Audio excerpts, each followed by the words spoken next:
नमस्कार, किसान समाचार में आपका स्वागत है। मैं हूं रेशमा आपके साथ। आइए नजर डालते हैं इस वक्त की हेडलाइंस पर। पश्चिम बंगाल में प्रधानमंत्री नरेंद्र मोदी ने किया ममता सरकार पर हमला। कहा टीएमसी सरकार ने जूट खेती और उद्योग को किया बर्बाद, पर सरकार जूट की खेती को बढ़ावा देने के लिए कर रही है भरसक प्रयास।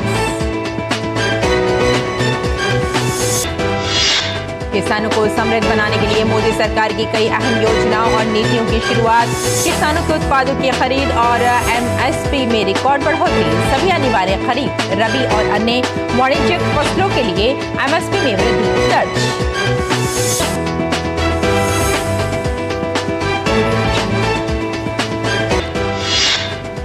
पीएम मोदी के दूरदर्शी नेतृत्व में भारत को यूरिया के उत्पादन में आत्मनिर्भर बनाने की उम्मीद।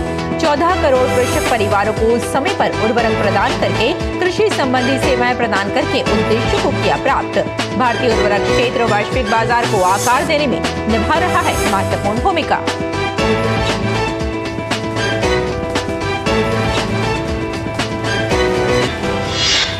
नई दिल्ली के चाणक्यपुरी में Bharat Africa friendship rose garden में एनडीएमसी रोज फेस्टिवल का आयोजन। 7 मार्च तक जारी गुलाब उत्सव में गुलाब के फूलों की 70 से ज्यादा किस्में की जा रही हैं प्रदर्शित।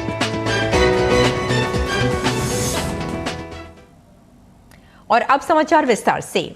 प्रधानमंत्री ने पश्चिम बंगाल के नादिया में रैली को संबोधित करते हुए कहा कि बीजेपी सरकार ने किसानों के हित में गेहूं, चीनी और चावल की पैकिंग बंद करा दी है और जूट की पैकिंग को अनिवार्य कर दिया है। इसी वजह से जूट के मिलों को हर वर्ष हजारों करोड़ रुपए के ऑर्डर मिल रहे हैं, जबकि अपने शासनकाल में टीएमसी ने जूट उद्योग और जूट खेती को बर्बाद कर दिया। ये भाजपा सरकार है जिसने गेहूं, चावल और चीनी की पैकिंग को पहले जो बड़े बड़े प्लास्टिक वाले बैग होते वो बंद करा दिए, जूट के बोरों में ही पैक करने का हमने कंपलसरी किया, अनिवार्य कर दिया। इससे यहां की जूट मिलों को हर साल कई हजार करोड़ रुपए के ऑर्डर मिलने लगे। भाजपा सरकार जूट के एमएसपी में लगातार वृद्धि कर रही है। पश्चिम बंगाल के 100 से अधिक ब्लॉक्स में 3 लाख से अधिक किसानों को जूट के सर्टिफाइड बीज दिए गए हैं। जूट किसान हो या फिर फूल की खेती से जुड़े किसान, सभी को पीएम किसान सम्मान निधि का भी बहुत लाभ मिल रहा है। प्रगति के सुनहरे भविष्य पर खड़ा भारत का कृषि क्षेत्र देश की अर्थव्यवस्था में हमेशा से ही महत्वपूर्ण भूमिका निभाता रहा है। मोदी सरकार के नेतृत्व में बीते 10 सालों में कृषि क्षेत्र में आमूलचूल परिवर्तन देखा गया। जहां एक तरफ हमारी कृषि अर्थव्यवस्था आत्मनिर्भर हुई, वहीं किसानों की आर्थिक स्थिति भी काफी मजबूत हुई है।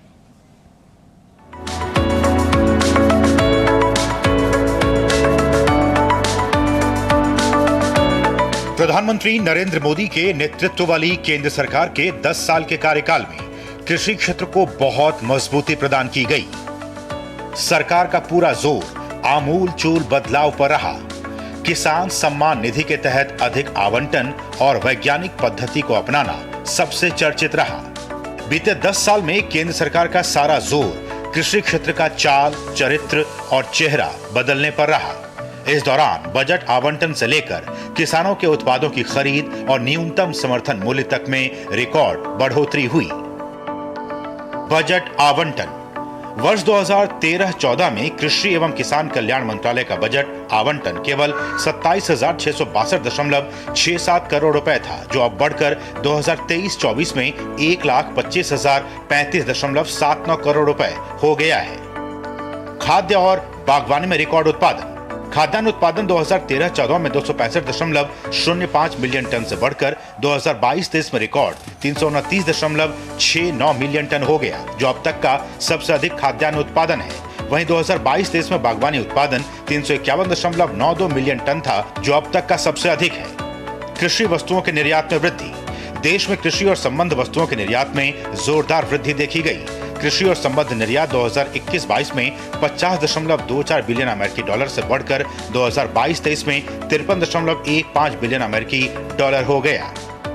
उत्पादन लागत से 50% अधिक एमएसपी। सरकार ने 2018-19 से अखिल भारतीय भारित औसत उत्पादन लागत पर कम से कम 50% रिटर्न के साथ सभी अनिवार्य खरीफ, रबी और अन्य वाणिज्यिक फसलों के लिए एमएसपी में वृद्धि की है। धान सामान्य के लिए एमएसपी 2013-14 में 1345 रुपए प्रति क्विंटल था, जो 2023-24 में 2203 रुपए प्रति क्विंटल हो गया। वहीं गेहूं के लिए एमएसपी 2013-14 में 1350 रुपए प्रति क्विंटल से 2023-24 में 2125 रुपए प्रति क्विंटल बढ़ाया गया। किसानों से खरीद में बढ़ोतरी। 2018-19 से पीएसएस के तहत 115.32 एलएमटी दालों की खरीद की गई। वहीं किसानों को 63,034.55 करोड़ रुपए का भुगतान किया गया। इसी तरह 2018-19 से पीएसएस के तहत 51.75 एलएमटी तिलहन की खरीद की गई, जिसका एमएसपी मूल्य 23,55,876 रुपए रहा। वहीं किसानों को 26,328.41 करोड़ रुपए का लाभ हुआ। प्रधानमंत्री फसल बीमा योजना के प्रारंभ से अभी तक इसमें 15 करोड़ से ज्यादा किसान जुड़े हैं और अब तक किसानों के 29,237 करोड़ रुपए के प्रीमियम के मुकाबले 1.52 लाख करोड़ रुपए के दावों का पेमेंट किया गया है। पीएम किसान सम्मान निधि। प्रधानमंत्री द्वारा महाराष्ट्र के यवतमाल में पीएम किसान योजना की 16वीं किस्त जारी करने के साथ ही अब तक इस योजना से 11 करोड़ से अधिक पात्र किसान परिवारों को लगभग 3 लाख करोड़ रुपए का लाभ प्रदान किया जा चुका है। जैविक खेती को बढ़ावा। परंपरागत कृषि विकास योजना के तहत 16.19 लाख किसान लाभान्वित हुए हैं। कृषि अवसंरचना निधि। कृषि अवसंरचना में निवेश के लिए मध्यम दीर्घकालिक ऋण वित्त पोषण सुविधा जुटाने के लिए 1 लाख करोड़ रुपए का कृषि अवसंरचना कोष 2020 में लॉन्च किया गया था। इन स्वीकृत परियोजनाओं ने कृषि क्षेत्र में 62,653 करोड़ रुपए का निवेश जुटाया है। एफपीओ को बढ़ावा देना। अब तक देश में इस योजना के तहत 7,960 एफपीओ पंजीकृत हो चुके हैं और 3,187 एफपीओ को 145.1 करोड़ रुपए का इक्विटी अनुदान जारी किया गया है। पर ड्रॉप मोर क्रॉप। 2015-16 से 2023-24 तक पीडीएमसी के तहत देश में 83.06 लाख हेक्टेयर क्षेत्र को सूक्ष्म सिंचाई के तहत कवर किया गया है। कृषि में ड्रोन प्रौद्योगिकी को बढ़ावा। कृषि में ड्रोन प्रौद्योगिकियों के अनूठे लाभ को देखते हुए किसान ड्रोन प्रमोशन के लिए अब तक 141.41 करोड़ रुपए की राशि जारी की जा चुकी है। नमो ड्रोन दीदी योजना। नमो ड्रोन दीदी योजना के तहत बहनों के समूहों को ड्रोन पायलट की ट्रेनिंग दी जा रही है। फिर सरकार इन बहनों को ड्रोन देगी जो खेती के काम में आएगा। ड्रोन की खरीद के लिए 15,000 महिला स्वयं सहायता समूह को 8 लाख रुपए प्रदान किए जाएंगे। कृषि स्टार्टअप्स। इसके तहत 2019-20 से अब तक 1,554 स्टार्टअप का चयन किया गया और उनके वित्त पोषण के लिए सहायता अनुदान के रूप में 106.25 करोड़ रुपए जारी किए गए हैं। मिलेट वर्ष। संयुक्त राष्ट्र महासभा ने वर्ष 2023 को अंतर्राष्ट्रीय मोटा अनाज वर्ष घोषित किया। 2022-23 के दौरान देश में मोटे अनाज का कुल उत्पादन 17.32 मिलियन टन रहा। किसानों और खेतिहर मजदूरों के लिए पेंशन योजनाएं। सरकार ने देश के किसानों और खेतिहर मजदूरों की वृद्धावस्था सुरक्षा सुनिश्चित करने के लिए प्रधानमंत्री किसान मानधन योजना, प्रधानमंत्री श्रम योगी मानधन योजना जैसी कई पहल की है। आज की तारीख में 36 लाख से अधिक किसान और खेतिहर मजदूर इन योजनाओं में पंजीकृत हैं। उम्मीद की जानी चाहिए कि इन तमाम पहलों के जरिए भारत का कृषि क्षेत्र और भी मजबूत होगा और आत्मनिर्भर और विकसित भारत की दिशा में हमारे कदम और भी तेजी से आगे बढ़ेंगे। Bureau report, DD news. और देश के खाद्य सुरक्षा लक्ष्यों को पूरा करने में उर्वरक क्षेत्र एक अहम भूमिका निभा रहा है।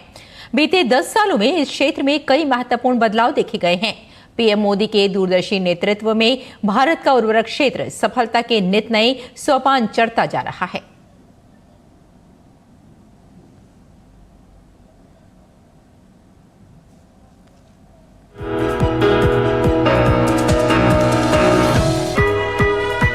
प्रधानमंत्री नरेंद्र मोदी के नेतृत्व में बीते 10 सालों में भारतीय उर्वरक क्षेत्र एक मजबूत शक्ति के तौर पर उभरा है।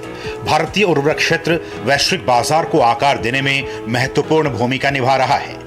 खेती किसानी के लिए बहुत ही महत्वपूर्ण यूरिया की ही बात की जाए तो विशेषकर बीते 9 वर्षों में 12.7 लाख मीट्रिक टन क्षमता के 9 यूरिया संयंत्र स्थापित किए गए हैं और जल्दी ही भारत के यूरिया के उत्पादन में आत्मनिर्भर बनने की उम्मीद है।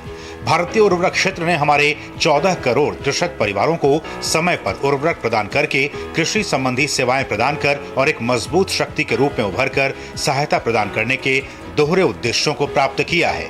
भारत सरकार ने बीते 2-3 वर्षों के दौरान वैश्विक स्तर पर वस्तुओं की ऊंची कीमतों के प्रभाव को हावी नहीं होने दिया है और स्थिर अधिकतम खुदरा मूल्य पर उर्वरकों की उपलब्धता सुनिश्चित की है। 3 मिलियन टन से अधिक यूरिया क्षमता को पुनर्जीवित किया गया है और अगले कुछ वर्षों में अतिरिक्त क्षमता के चालू होने की उम्मीद है। भारतीय अनुसंधान इकोसिस्टम के माध्यम से नैनो डीएपी और नैनो यूरिया जैसे नैनो उर्वरकों को पेश करने वाला भारत पहला देश है। ये दुनिया में अपनी तरह की अनूठी तकनीक में से एक है और पृथ्वी पर पोषक तत्व अनुप्रयोग प्रथाओं में क्रांतिकारी बदलाव ला सकती है। हाल ही में प्रधानमंत्री नरेंद्र मोदी द्वारा शुरू की गई नमो ड्रोन दीदी योजना ड्रोन छिड़काव सेवाओं को किफायती कीमतों पर किसानों को उपलब्ध कराएगी। केंद्र सरकार ने करीब 2 लाख मॉडल रिटेल आउटलेट स्थापित किए हैं जिन्हें प्रधानमंत्री किसान समृद्धि केंद्र के नाम से जाना जाता है, जो सभी कृषि गतिविधियों के लिए वन स्टॉप शॉप के रूप में काम कर रहे हैं। वर्ष 2018 से 6 यूरिया उत्पादन unit Chambal fertiliser limited, Kota Rajasthan, Matix limited Panagarh Paschim Bengal, Ramagundam Telangana, Gorakhpur Uttar Pradesh, Sindri Jharkhand और बरौनी बिहार की स्थापना और पुनरुद्धार से देश को यूरिया उत्पादन और उपलब्धता के मामले में आत्मनिर्भर बनाने में मदद मिल रही है। 2025-26 तक 195 LMT पारंपरिक यूरिया के बराबर 44 करोड़ बोतलों की उत्पादन क्षमता वाले 8 नैनो यूरिया संयंत्र चालू हो जाएंगे। नैनो उर्वरक पोषक तत्वों को नियंत्रित तरीके से रिलीज करता है, जो कि पोषक तत्वों के उपयोग की दक्षता को बढ़ाता है और किसानों की लागत भी कम आती है। नैनो यूरिया के उपयोग से फसल उपज में वृद्धि हुई है। 2018-19 से 3,725 LMT की कुल बेची गई मात्रा के साथ उर्वरक सब्सिडी के रूप में 8,92,993 करोड़ रुपए का भुगतान किया गया है। भारत के कुल FDI के मामले में रसायन 6ठे स्थान पर है, जो भारत में कुल FDI इक्विटी प्रवाह का लगभग 3% है, जिसमें वित्त वर्ष 2021-22 में सभी क्षेत्रों में सबसे अधिक यानी 91% की वृद्धि दर्ज की गई है। रसायन और पेट्रोकेमिकल विभाग ने आयात पर निर्भरता कम करने, बुनियादी ढांचे को बेहतर बनाने और कारोबारी माहौल में सुधार लाने पर विशेष जोर दिया है। इन तथ्यों से यह स्पष्ट है कि भारत उर्वरक क्षेत्र में भी आत्मनिर्भर बन रहा है और विकसित भारत की दिशा में ये क्षेत्र भी एक अहम भूमिका निभा रहा है।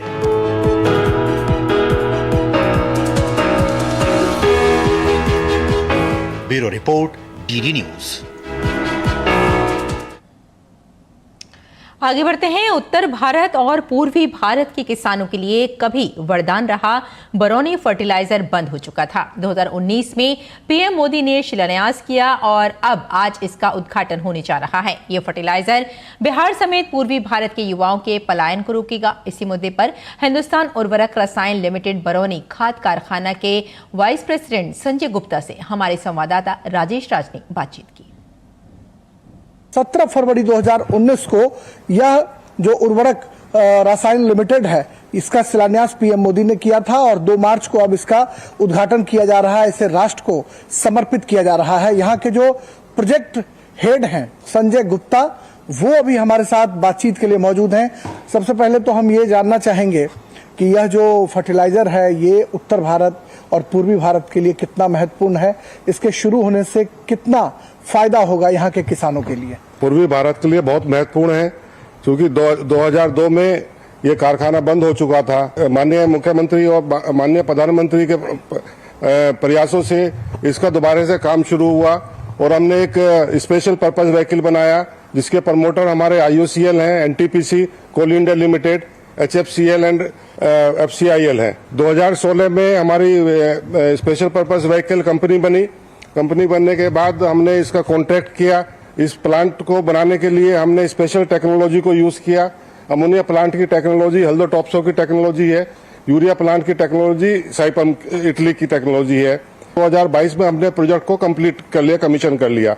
उसके बाद से निरंतर हम तकरीबन 4000 metric ton per day urea का उत्पादन कर रहे हैं और ये यूरिया हमारे बिहार में और 9 राज्यों में कंटिन्यूअस सप्लाई हो रहा है। क्या लगता है सर कि जो उत्पादन आप कर रहे हैं नीम कोटेड यूरिया, उस पर पीएम मोदी का भी खासा फोकस रहा है, कितना किसानों के लिए फायदेमंद है? ये नीम कोटेड यूरिया करने से, बिकॉज ये बहुत स्लो रिलीज होता है, तो इसमें जमीन की उर्वरक क्षमता बढ़ जाती है और हमारा कंजप्शन भी कम होता है। प्रतिदिन तकरीबन हम 4000 मीट्रिक टन यूरिया का उत्पादन करते हैं और अभी तक हमने 12 लाख मीट्रिक टन यूरिया का उत्पादन इस कारखाने से कमीशनिंग होने के बाद तक कर लिया है। और इस कारखाने के लगने से तकरीबन 10,000 लोगों को प्रत्यक्ष और अप्रत्यक्ष रूप से रोजगार मिला है। किस तरीके से आप पानी को स्वच्छ रखने और अपने खाद के लिए उसका इस्तेमाल कर रहे हैं? इस खाद कारखाने में हमने नई पानी को ट्रीट करने का प्रोविजन रखा हुआ है। इनिशियली हम लोग गंगा वाटर यूज कर रहे हैं, तकरीबन 1400 मीटर क्यूब पर आवर की रेट से वहां से हम पंप कर रहे हैं।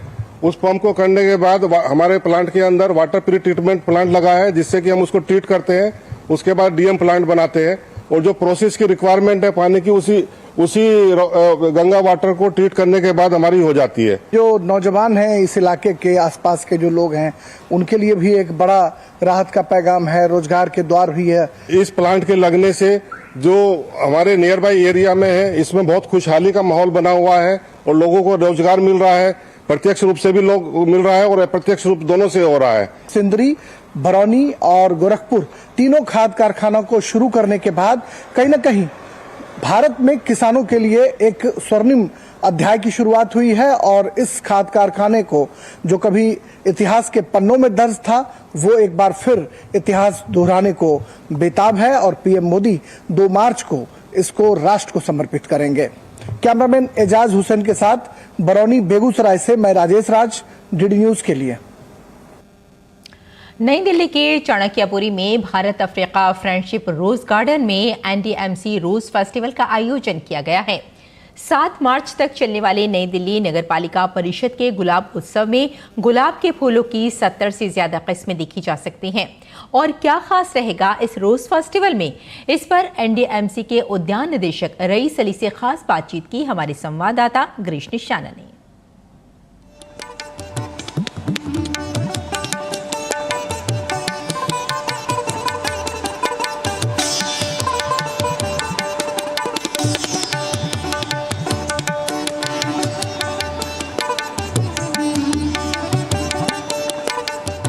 एनडीएमसी द्वारा रोज फेस्टिवल का आयोजन किया गया है। क्या खास रहेगा इस रोज फेस्टिवल में, इस पर ज़्यादा बात करने के लिए हमारे साथ मौजूद हैं एनडीएमसी के हॉर्टिकल्चर के निदेशक रईस अली साहब। 2 तारीख से 7 तारीख तक चलेगा रोज फेस्टिवल। वैसे तो विजिटर बहुत आते हैं डेली।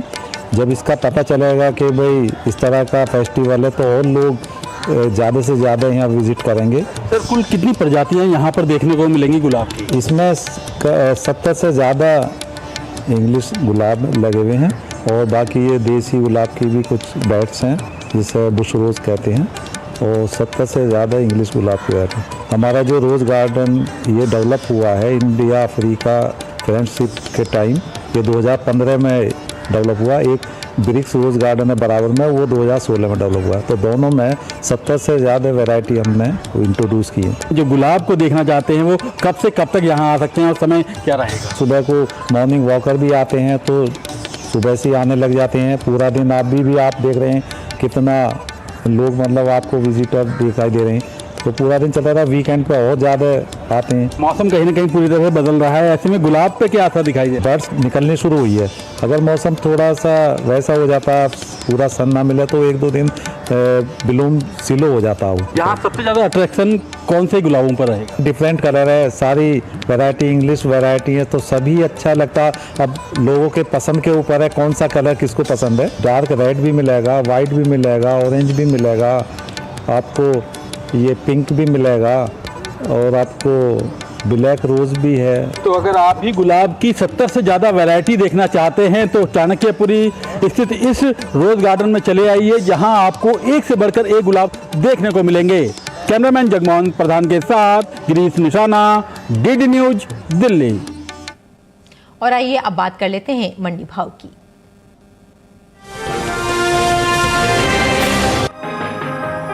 ज्यादातर कृषि उपज मंडियों में सरसों के कारोबार में उतार चढ़ाव दर्ज किया गया, जबकि कुछ मंडियों में इस दौरान सरसों के भाव में कोई बदलाव देखने को नहीं मिला। एग मार्केट के मुताबिक गुजरात की हलवद मंडी में तेजी के साथ कारोबार हुआ। यहां 28 फरवरी को सरसों का भाव रहा 4,575 रुपए, जो कि 29 फरवरी को 225 रुपए चढ़कर 4,800 रुपए पर पहुंच गया। राज्य की राजकोट मंडी में 28 फरवरी को सरसों का भाव रहा 4,575 रुपए, जो कि 29 फरवरी को 75 रुपए टूटकर 4,500 रुपए हो गया। राजस्थान की कोटा मंडी में इस दौरान सरसों के सौदे स्थिर भाव पर हुए। यहां दोनों दिन यानी 28 और 29 फरवरी को सरसों का भाव 4,500 रुपए पर टिका रहा। उत्तर प्रदेश की अलीगढ़ मंडी में 29 फरवरी को सरसों का भाव 40 रुपए की कमजोरी के बाद 4,740 रुपए से 4,700 रुपए पर आ गया। इस साल सरसों की भी रिकॉर्ड पैदावार का अनुमान है। कृषि मंत्रालय की ओर से जारी तीसरे अग्रिम अनुमान के मुताबिक 2022-23 के दौरान 124,94,000 टन सरसों पैदा हो सकती है, जबकि पिछले सीजन की पैदावार 119,63,000 टन थी। ये साल तिलहनी फसलों के लिए अच्छा साबित हुआ है और देश में इनकी पैदावार भी रिकॉर्ड स्तर पर पहुंच सकती है। कृषि मंत्रालय की ओर से जारी तीसरे अग्रिम अनुमान के मुताबिक 2022-23 के दौरान कुल तिलहन की पैदावार 409,96,000 टन हो सकती है, जो पिछले साल की तुलना में 30,33,000 टन अधिक है। आपको बता दें कि बीते साल तिलहनी फसलों की उपज 379,63,000 टन रही थी।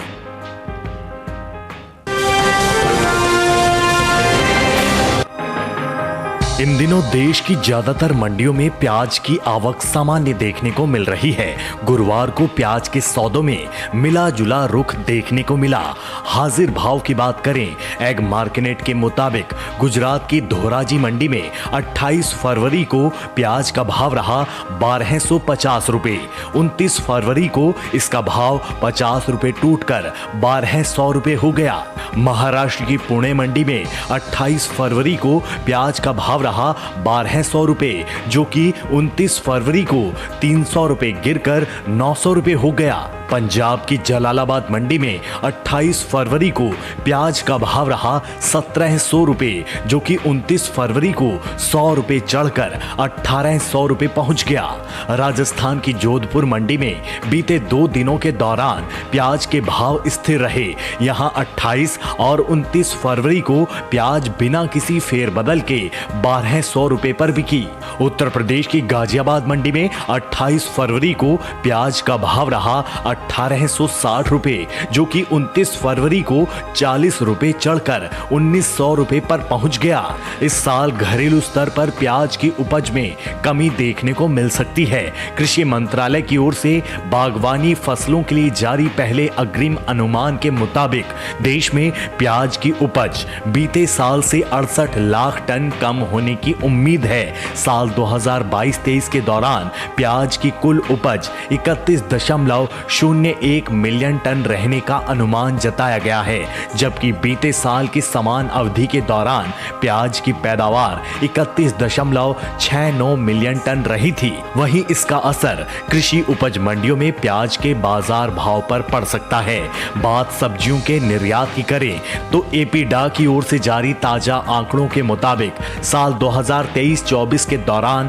ताजा सब्जियों के निर्यात में बढ़त देखने को मिली है। अप्रैल से अक्टूबर महीने के दौरान ताजा सब्जियों का निर्यात 20,54,000 टन के पार पहुंच गया है, जबकि बीते साल इस दौरान ताजा सब्जियों का निर्यात 18,56,000 टन का हुआ था।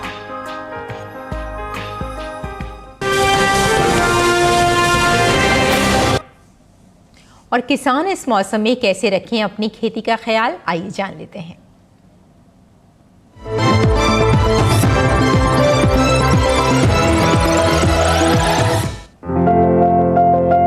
अरुणाचल प्रदेश में अदरक की खुदाई करें। किसान आलू के खेत में निराई कर लें। आलू के खेत की देखभाल करते रहें। आलू में कीट लगने की आशंका है।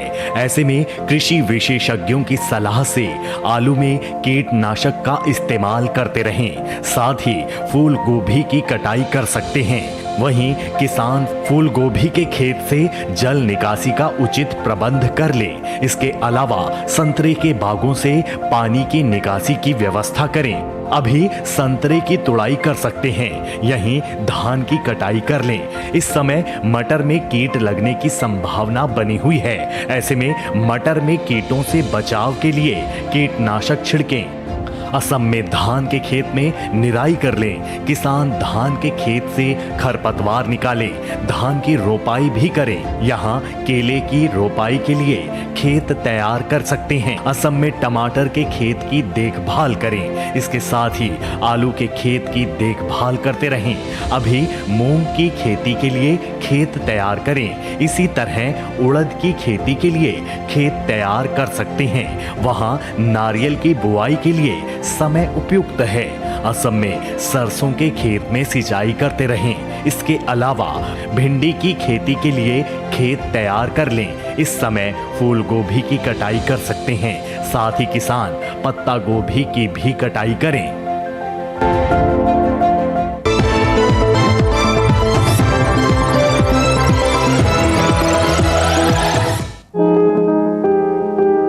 लौकी को गर्मी और बरसात दोनों में बोया जा सकता है। मैदानी भागों में गर्मी की फसल की बुआई की जा सकती है। बुआई से पहले खेत से खरपतवार को पूरी तरह से साफ कर लें और जमीन को समतल कर लें। बुआई के लिए 1 हेक्टेयर में संकर किस्म के बीज 5 से 7 किलो, जबकि सामान्य किस्मों के 6 से 8 किलो बीज लें। 1 हेक्टेयर में 100 किलो नाइट्रोजन, 50 किलो फास्फोरस और 60 किलो पोटाश की जरूरत होती है। सभी उर्वरक आधार खुराक के रूप में यानी बोते समय ही दें। बात अगर सिंचाई की करें तो शुरुआत में फसल की जरूरत के हिसाब से और फूल आने पर 5वें दिन पानी देते रहें। वहीं फसल को खरपतवार से दूर रखने के लिए 2 बार निराई गुड़ाई करें। करीब हर 10-12 दिनों में खरपतवार हटाते रहें। लौकी की बेल काफी लंबी होती है। इसकी खासियत ये है कि आप कम जगह में भी इसकी खेती कर सकते हैं। कीड़े खेती किसानी के साथ साथ आइए नजर डाल लेते हैं कुछ और महत्वपूर्ण खबरों पर। खास खबर में केंद्रीय मंत्री नितिन गडकरी ने कांग्रेस अध्यक्ष मल्लिकार्जुन खड़गे और महासचिव जयराम रमेश को कानूनी नोटिस भेजा है। गडकरी का आरोप है कि दोनों कांग्रेसी नेताओं ने उनके बारे में सोशल मीडिया एक्स पर भ्रामक और अपमानजनक समाचार सामग्री साझा की है। लोकसभा चुनाव के मद्देनजर देश भर में जागरूकता अभियान चलाया जा रहा है। इसी कड़ी में चुनाव आयोग ने चेन्नई में पेडल फॉर वोट साइक्लोथॉन का आयोजन किया। कर्नाटक के बेंगलुरु में एक कैफे में विस्फोट के बाद घटनास्थल पर हमले की जांच की जा रही है। फॉरेंसिक टीम के सदस्य, बम निरोधक दस्ता और डॉग टीम स्क्वाड की टीम सबूतों को इकट्ठा करने का प्रयास कर रही है। वहीं कर्नाटक के राज्यपाल थावरचंद गहलोत, केंद्रीय मंत्री प्रहलाद पटेल और पूर्व सीएम येदियुरप्पा ने विस्फोट में घायल लोगों से अस्पताल में मुलाकात की। छत्तीसगढ़ में माओवादियों द्वारा भाजपा नेता की हत्या करने पर उप मुख्यमंत्री विजय शर्मा ने कहा कि चुनाव के माहौल में भाजपा के कार्यकर्ताओं में भय पैदा करने के लिए ये सारी घटनाएं की जा रही हैं। कोलकाता के भरतनाट्यम और कुचिपुड़ी डांसर अमरनाथ घोष की अमेरिका में गोली मारकर हत्या कर दी गई है। वे सेंट लुइस में वॉशिंगटन